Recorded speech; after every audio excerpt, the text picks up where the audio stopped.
11월 29일 강림절 제1주 주일을 위한 말씀 나눔을 시작하겠습니다. 오늘은 고린도전서 1장 3절부터 9절 말씀을 가지고 그리스도의 날이라는 제목으로 말씀을 나누겠습니다. 2020년 표어는 새로운 경험, 행동 강령은 더 나은 본향을 향해 가는 나그네입니다. 2020년 기도문을 따라해 주시기 바랍니다. 우리를 새롭게 하시는 하나님을 찬양합니다. 우리가 경험하는 모든 일들이 주님의 계획과 섭리 안에 있음을 고백합니다. 놀라운 하루를 열어주소서. 우리가 맞이하겠습니다. 예수 이름으로 아멘. 고린도전서 1장 3절부터 9절 말씀 읽어드리겠습니다. 하나님 우리 아버지와 주 예수 그리스도로부터 은혜와 평강이 있기를 원하노라. 그리스도 예수 안에서 너희에게 주신 하나님의 은혜로 말미암아 내가 너희를 위하여 항상 하나님께 감사하노니 이는 너희가 그 안에서 모든 일, 곧 모든 언변과 모든 지식의 풍족함으로 그리스도의 증거가 너희 중에 견고하게 되어 너희가 모든 은사의 부족함이 없이 우리 주 예수 그리스도의 나타나심을 기다림이라. 주께서 너희를 우리 주 예수 그리스도의 날에 책망할 것이 없는 자로 끝까지 견고하게 하시리라. 너희를 불러 그의 아들 예수 그리스도 우리 주와 더불어 교제하게 하시는 하나님은 미쁘시도다. 아멘.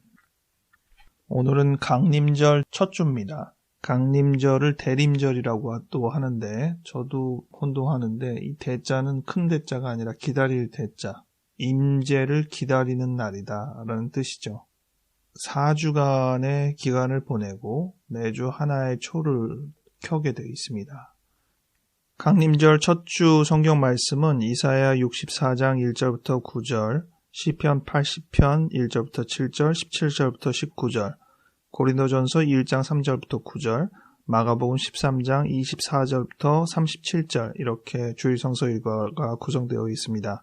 오늘은 그 중에서 고린도전서를 주요 본문으로 선택했지만 나머지 성경들도 다 참고를 했습니다. 그래서 크게 세 개의 주제를 생각해 보려고 합니다. 우리가 지난주에 모세, 다윗, 예수라는 입장으로 과거의 지도자에 해당하는 모세, 다윗의 계보를 이어 예수가 어떤 면에서 차별화되었는지를 생각해 보았는데 그런 맥락을 계속 이어가면서 이번 대림절 4주간을 생각해 봤으면 하는 기대를 가졌습니다. 먼저는 기다림에 관한 이야기를 해보고 싶습니다. 이 강림절 자체가 기다리는 주고 또 오늘 본문 선정들을 보면서 다소 의아스러웠던 것은 예수님께서 태어나신 강림에 대한 묘사보다 예수님께서 다시 오실 그 강림에 대한 묘사가 많았다는 점이죠. 실제로도 강림절은 예수님이 처음 태어나신 2000년 전에 태어나신 그날을 기념하는 그런 부분만 있는 것이 아니라 다시 오실 예수님을 기념하는 부분도 같이 있다고 합니다. 이렇든 저렇든 간에 기다림에 관한 일반적인 주제를 먼저 생각하게 되더라고요. 기다림에 관하여라는 제목으로도 저희가 말씀 나눔을 한 적이 있었는데 이번 주가 수능이잖아요. 그러니 1년을 기다렸던 친구들을 생각하게도 되고 각자들 짧게는 며칠에서부터 길게는 몇 년, 몇십 년까지 기다리는 계획들과 진행들을 생각해 볼 때 기다림이 주는 다양한 의미와 감정들을 다시금 생각해 보게 됩니다. 인생에서 기다림은 필연적이고 기다림을 통해서 발견되는 부분이 워낙 많기 때문에 이번 한 달이 예수님의 오심을 기다리는 것만이 아니라 일반적인 기다림 자체에 대해서 생각해 볼 수 있는 기간이 될 것입니다. 두 번째는 기다림의 대상인데 우리는 예수님의 임재를 기다리죠. 오늘 본문의 7절에 보니까 주 예수 그리스도의 나타나심을 기다린다라고 했습니다. 2000년 전에 임마누엘로 하나님께서 우리와 함께 계심을 보여주신 그 임재가 있는 것처럼 우리는 다시 오실 예수님의 나타나심을 기다리는데 이것은 꼭 재림의 사건만이 아니라 구현이라고 할 수 있죠. 예수님의 정신이 이 땅에 온전히 펼쳐지는 것을 저희가 기다리는 부분도 꽤 많습니다. 이 모든 것이 구원이라는 큰 주제와 연결되어 있고 완성이라는 단어와도 잘 어울리는 부분이 되겠습니다. 우리는 예수님의 오심을 통해서 그동안에 부족했던 모든 것들이 이제는 온전하게 되는 것을 기다립니다. 그런데 결국은 그날이 심판의 날이라는 것입니다. 이 부분에서 제가 그동안의 예수 이전의 경우와 예수의 경우의 차별화를 조금 생각해 보려고 했습니다. 기본적으로 구약 성경에서 하나님께서 이 땅에 임하시는 날, 이런 날은 분노와 진노, 형벌, 이 부분이 집중적으로 표출된다는 것입니다. 구원이라고 단어를 붙일 때에는 그 분노와 형벌이 상대편에게 향한 것으로 묘사가 되는 것이죠. 그러나 그 형벌이 우리 자신에게 놓일 수도 있음을 분명하게 드러내고 있습니다. 그래서 과연 이게 정말 우리를 유익하게 하는 날인가 의문이 들기도 합니다. 오늘 강림절 주일성서 일과 중에 이사야서와 시편이 그런 내용을 담고 있는데요. 이사야서 64장 중에 5절과 9절을 확인해 보겠습니다. 5절, 주께서 기쁘게 공의를 행하는 자와 주의 길에서 주를 기억하는 자를 선대하시거늘 우리가 범죄함으로 주께서 진노하셨사오며 이 현상이 이미 오래되었사오니 우리가 어찌 구원을 얻을 수 있으리이까. 주께서 진노라는 단어가 나오잖아요. 이 노여움이 다른 쪽에 향하는 것이 아니라 범죄한 우리 자신에게 향한다는 것을 볼 수 있습니다. 9절, 여호와여 너무 분노하지 마시오며 죄악을 영원히 기억하지 마시옵소서. 구하오니 보시옵소서, 보시옵소서. 우리는 다 주의 백성이니이다. 여기서 구원의 개념을 이해할 수 있는데 구원은 외부적인 분노에서 우리를 지켜내 주시는 게 아니라 여호와의 분노에서 우리가 벗어나는 것입니다. 보통 우리가 하나님의 심판의 날에서 건져내어지는 것은 세상, 또 마귀 이러한 부분에 피해에서 우리가 하나님의 사람으로 건져냄을 받는 부분으로 구원을 생각하잖아요. 그런데 구약 성경에서의 구원은 하나님의 진노를 피하는 것이 구원으로 주로 묘사가 된다는 것입니다. 비슷한 내용이 시편 80편에도 나와 있습니다. 먼저 4절, 만군의 하나님이 여호와여 주의 백성의 기도에 대하여 어느 때까지 노하시리이까. 이게 다른 사람이 아니고요. 주의 백성인데 그들이 기도를 하는데 그들에 대해서 노하신단 말이에요. 왜 그러겠어요? 주의 백성이 범죄하였기 때문에 그렇겠죠. 그래서 이 주님의 분노가 어느 다른 쪽을 향하는 그러한 맥락만 나오는 게 아니라 주로 우리 자신에게 우리의 죄악으로 인해서 주님의 분노가 우리에게 놓여지는 묘사들이 다분히 많습니다. 그리고 7절, 만군의 하나님이여 우리를 회복하여 주시고 주의 얼굴의 광채를 비추사 우리가 구원을 얻게 하소서. 이 부분도 4절과 이어서 생각을 해보면 구원이라는 것이 주님께서 우리를 사랑하셔서 다른 어려움으로부터 우리를 지켜내신다라는 의미보다 하나님 당신께서 분노를 거두어 주신다. 더 이상 우리를 향한 분노를 유지하지 않으신다는 내용이 담겨 있습니다. 구원이라는 개념이 그렇다는 것이에요. 우리가 알고 있던 구원의 개념과 많이 다르죠. 왜 다를까요? 예수 그리스도께서 우리에게 구원의 개념을 다른 식으로 정리하셨다라고 보겠습니다. 그래서 그것이 그동안의 모세나 다윗과 같은 지도자가 우리에게 알려주신 하나님에 대한 이미지나 정의에 대한 개념과 차별화되는 예수님의 정신을 우리가 생각하게 된다는 점입니다. 그런데 생각해보면 예수께서 정리하신 그 구원의 개념을 우리가 많이 퇴색시키고 다시금 본래의 구약적인 구원의 개념으로 많이 돌아서게 되기도 하는 그런 느낌을 좀 받습니다. 여전히 우리가 구원을 생각할 때는 심판, 어느 한 부분이 멸망할 것이라는 그 개념을 두고 있다는 것입니다.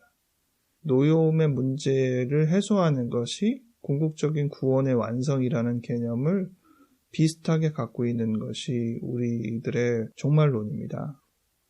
성경을 믿지 않는 사람들의 입장에서 세상의 종말에 대해서 가능성이 있다라는 생각을 많이 합니다. 인간이 이 세상을 종말시킬 것이라고 그런 생각을 많이 하게 되거든요. 악이 이 세상을 멸망시키는데 그 악의 주체가 누구냐? 인간이죠. 인간이 자연을 파괴하고 결국 그래서 우리가 스스로 멸망하게 하는 그런 부분으로 나아가고 있음을 우리가 알잖아요. 심판이 악으로부터 오는 것이 맞긴 맞는데 그 악의 주체가 우리 인간 자신이란 실존적인 문제로서도 생각을 하게 됩니다.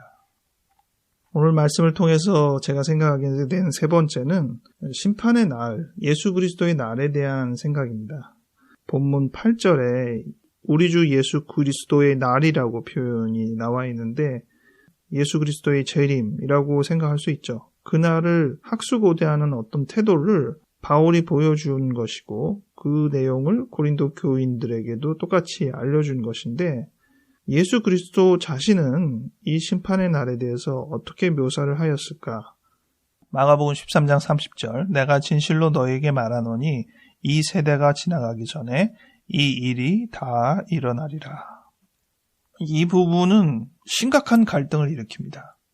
직접적으로 생각하면 예수 그리스도의 세대가 지나가기 전에 예수 그리스도께서 다시 오셔야 되는 것이고요. 그래서 바울도 예수 그리스도의 날을 고대하였던 것입니다. 그것은 상징의 개념이 아니고 분명히 예수 그리스도께서 오시는 것을 기다렸던 거예요. 그런데 예수 그리스도의 세대가 지나가고 지금 몇 세대, 몇십 세대가 지나갈 이후에도 예수 그리스도께서는 다시 오시지 않으셨어요. 여기서 우리가 큰 갈등을 겪게 됩니다. 초대 그리스도교는 예수 그리스도의 재림을 기다리면서 예수 그리스도의 날을 학수고대하였는데 근데 이미 날짜가 너무 많이 지나니까 이제는 그것을 여러 가지 의미로 재해석합니다. 의미론적으로 해석하고 과연 그게 옳은 것인가 틀렸다라고 인정하지 않고 합리화하는 태도가 아닌가 이 부분에 대한 결론은 제가 쉽게 못 내리겠습니다. 잘 모르겠어요, 사실. 그렇게 분명하게 언급되는 것이 상징을 위해서 쓰신 표현은 아니었던 것 같고 근데 그대로 이루어진 것은 아니거든요, 분명히. 이 점에 대해서 우리는 어쨌든 나름 정리를 해야 됩니다. 생각할 거리는 분명히 있는 것 같아요. 이것이 꼭 신앙적인 문제만이 아니더라도 우리가 상상하거나 기대하는 어떤 일들이 현실화됐을 때 우리의 예상과 전혀 딴판으로 구현되는 경우가 있잖아요. 그럴 때 우리는 어떻게 하죠? 우리는 그 부분에서 심리적 부조화를 겪고 어떤 식으로든 그것을 정돈하는 쪽으로 나아가게 돼 있습니다. 그냥 그 자리에서 주저앉거나 그동안의 모든 과정을 다 허사로 생각할 수는 없다는 것이잖아요. 그래서 우리는 다시 수습하고 무언가 정리하는데 어떻게 보면 합리화하거나 변명하는 것에 그친다고 생각할 수도 있지만 필요하죠. 그 부분에 대한 갈등은 여전히 우리에게 놓여 있다고 생각합니다. 제가 먼저 떠오르는 것은 영화 AI라는 인공지능의 약자죠. 2001년에 스티븐 스필버그 감독의 영화인데요. 이 영화에서는 인공지능으로 만들어진 로봇들이 있습니다. 거의 인간과 다름없는 수준의 로봇인 거죠. 근데 그 로봇의 감정이 얼마나 실려 있을 수 있느냐에 대한 그러니까 과학기술의 진보의 총화라고 할 수 있죠. 그 부분이 가능하냐에 대한 갈등이 계속 이 AI라는 영화에서도 한 주인공 아이가 나와서 그가 부모를 만날 것이라는 기대를 가지고 로드무비처럼 정말 여러 군데를 다니면서 단서를 찾고 부모를 향해 가는 과정이 나오는데요. 최종적으로 그가 정말 도착해야 될 도착지에 옵니다. 근데 그 도착지에 부모가 실제 자기가 생각하는 부모가 있는 것이 아니고 로봇인 자기를 만든 과학자가 있는 거예요. 여러 경로를 통해서 과연 이 자리까지 돌아오게 될지가 이 로봇의 중요한 목표였던 거죠. 본인은 몰랐지만. 그래서 그렇게 돌아온 로봇을 보면서 개발자가 굉장히 반기는 그런 모습을 보이는데 막상 이 로버트 자신은 심리적 부조화를 겪죠. 자기 존재에 대한 갈등도 겪고 자기가 꿈꾸던 부모를 만나는 그 날, 오늘 이 이야기와 가장 가까운 것은 바로 예수 그리스도의 날, 그 날을 기다렸는데 전혀 딴판의 현실이 펼쳐지는 것이에요. 그럼에도 불구하고 인생은 계속될 것이고 우리라는 존재는 살아남아 무언가를 펼쳐야 되는 과제가 우리에게 놓여 있잖아요. 우리가 늘 예수 그리스도를 기다리는데 예수 그리스도의 날이라는 게 무엇인가? 심지어 우리가 많이 갈등하죠. 하나님은 과연 존재하는가? 정말 예수 그리스도의 날이라는 것은 오는 것인가? 천국은 있는 것인가? 사후의 세계는 과연 존재하는가? 여러 가지의 갈등을 우리가 다시금 던질 수밖에 없습니다. 과연 내가 믿고 신뢰하고 기대하는 것은 현실인가? 정확하게 누구도 아마 답을 해줄 수는 없을 것입니다. 이번 대림절의 기간 동안에 비슷한 주제가 여전히 반복되고 우리에게 놓여져 있는데 설령 그것이 다 거짓이고 아무것도 우리의 기대와 비슷하지 않은 그런 현실이 구현된다고 해도 우리의 기다림이나 우리의 과정은 무가치하지 않을 수 있도록 어떻게 해야 하는가? 이 부분을 고심한다면 거의 결론은 비슷합니다. 목표를 향해 가는 우리의 하루하루가 충실해야 한다는 것이죠. 우리의 과정 자체가 충실하다면 의미와 가치는 여전히 살아남아 계속적으로 진행할 수 있음을 우리에게 알려줍니다. 우리의 인생이 그동안 많이 그래왔고 앞으로도 그럴 것이라고 생각합니다. 이 부분에 대해서 대림절 기간 동안에 조금 더 생각하며 예수 그리스도의 오심을 정립하는 기회가 되기 바랍니다. 기도하겠습니다. 하나님 아버지, 우리 인생에서 기다림이란 정말 다양하게 펼쳐집니다. 우리는 무엇을 기다리는지, 우리는 어떻게 기다리는지, 우리의 기다림의 최종적인 그 현실이 어떻게 펼쳐질지를 생각해 보았습니다. 예수 그리스도께서 오시기 전에는 우리는 심판의 하나님, 진노의 하나님에 대해서 주로 알고 있었는데 예수 그리스도께서 우리에게 사랑의 하나님을 진정으로 보이셨음을 생각하게 됩니다. 우리를 사랑하시고 우리를 구원하시는 하나님을 다시금 생각합니다. 우리의 마음에 진정한 사랑과 구원을 일깨워 주신 예수 그리스도를 찬양합니다. 우리의 삶의 늘 중심이 되셔서 하루하루를 살아가는 동안 충실하고 의미 있는 삶을 살게 하옵소서. 비록 기다리나 오늘 하루를 무시하지 않고 충실하게 보낼 수 있는 영혼들이 되게 하옵소서. 감사드리옵고 예수 이름으로 아멘.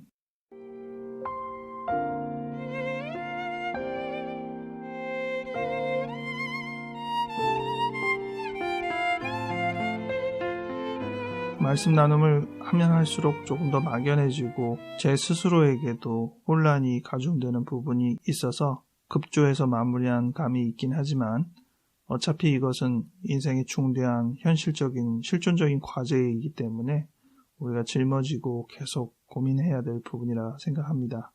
한 달 동안 이 주제를 더 생각하면서 하루하루 살아가는 그런 기간이 되기 바랍니다. 12월을 맞이하네요. 멋진 12월 되시기 바랍니다. 다음 주에 뵙겠습니다.